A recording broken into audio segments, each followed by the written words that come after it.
Good morning, folks, and welcome back to the farm. It's quite a nice morning this morning, actually. I bet you. Yeah, there's a beautiful sunrise coming. Just gonna get morning chores done today, Saturday morning, about -6, and then we're gonna head into Grand Prairie.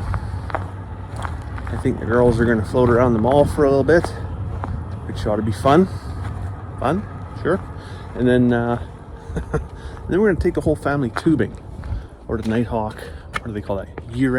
Year-round adventure park. I don't know what else you'd do the other times of the year. I guess if you were into mountain biking and stuff like that, that might be your cup of tea. Anyways, we're gonna get the big tractor fired up there and get a round bale out to the bulls.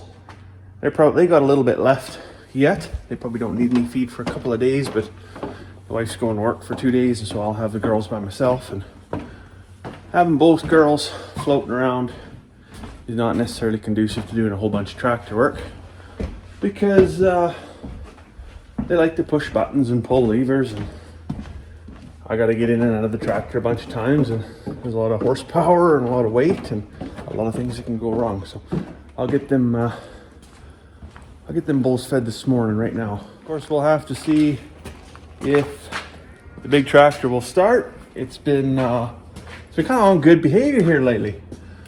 It's been firing right up. I don't know. Maybe that's proof that if you do ignore your problems for long enough, they eventually go away. I'm not sure, but let's see. Fire right up. Don't understand it.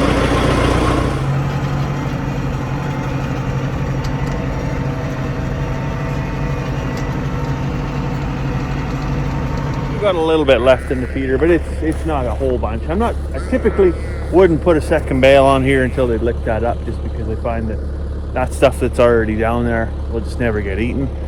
It'll just rot, and then they won't touch it, and then you just end up, by the end of the winter, you're up to here with rotten hay, and then you're trying to feed way up here. Of course, you end up with a whole bunch of stuff stacked up around the feeder, and it just makes for a big mess and a hell of a waste. So I usually would let them clean it up, but in this case, just because the logistics of trying to manage day-to-day life working off the farm, you just sometimes have to do what you have to do. So sometimes with stuff like that, you can get away with doing it once the kids have gone to bed or whatever, but our kids are just little, right? But they're not babies by any means. So they're kind of at that age where put them to bed and you know you're going to see them before morning. Like, they're going to get up, they're going to come for a drink of water, they're going to have a bad dream, they're going to shit their pants, they're going to do something. And so getting out, leaving the house for an hour and a half to go do chores while the kids are in bed, you can almost guarantee that they're probably wandering around inside the house, wondering what happened to their parents. You know, turning the TV on, raiding the pantry, coloring on the walls, doing all kind of, sticking the fingers in electrical sockets, things like that, right? So try not to do that stuff at nighttime. And Karma works a 9 to 9 shift, so she doesn't get home until probably 10 o'clock at night at least. So if I come out here at 7:30, 8 o'clock, and God forbid, because it's dark out, God forbid something goes wrong, I'm at least till 10:30, till somebody else even arrives at home, never mind figures out that I'm out in the field, trapped under a tractor or something like that. So try to do this stuff when folks are around, you got some daylight, and the kids are taken care of. Anyways, while I'm out here and I got the tractor and I'm thinking about all the stuff I don't want to do over the next couple of days, I'm gonna take this core of the round bale and I'll just arrange these couple feeders so that core can sit up on top of there, and the sheep can free feed for 2 days. I wish I had a bigger feeder. I wish I could find like a 6-cube tote cage. I know that doesn't exist, but if you could find one of those and convert it into one of these feeders, it'd be fantastic, because this reduces so much waste, especially with the plastic tray in the bottom for anything that they eat. And, like, nibble on and it falls down, it catches it, and then they come back, and as you can see, they clean it right up.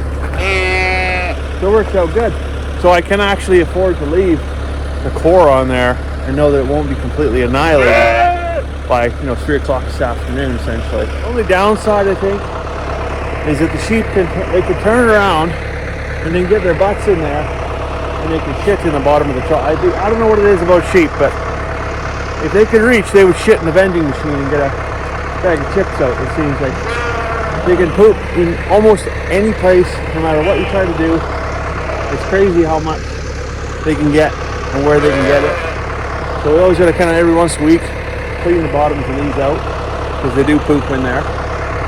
And we are asking them to eat in there, right? So the parasite load, parasite control, we want to keep that clean and shoveled out. All right, so my bale feeding's done. I'm just over here by the burning barrels. And I just emptied that one that's on the forks into this one. I'm gonna go take that over to the barn because I got lots of net wrap and baler twine and all that plastic wrap and crap like that that I have to pack all the way over here just to burn it. So I'm gonna move that closer so I don't have to put so many miles on.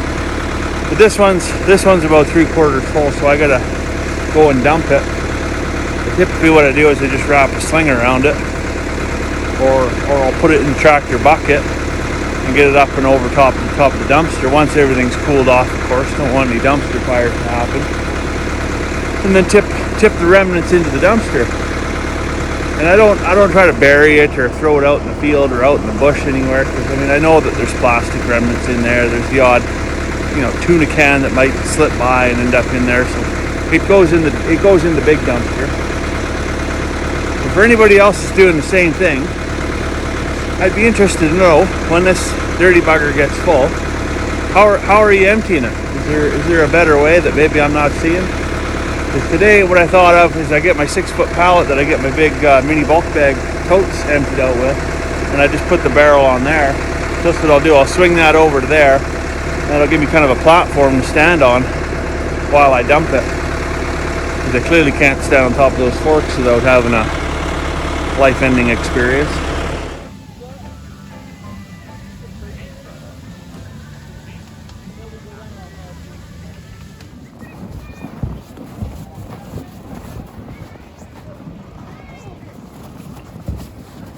Probably won't be jumping off of that thing today.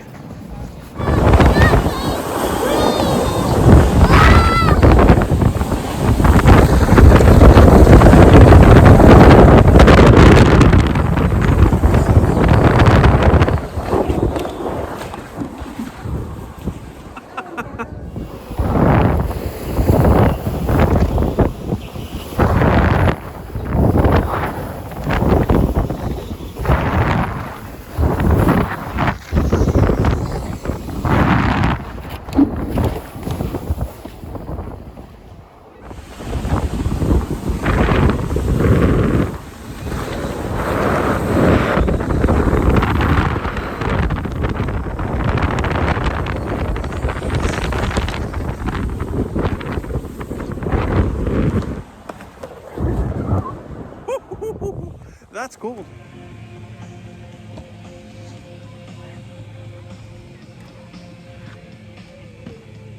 Having fun, Charlotte? Mm-hmm. Yeah? You want to go again? Yeah. Is this thumbs up or thumbs down? Awesome.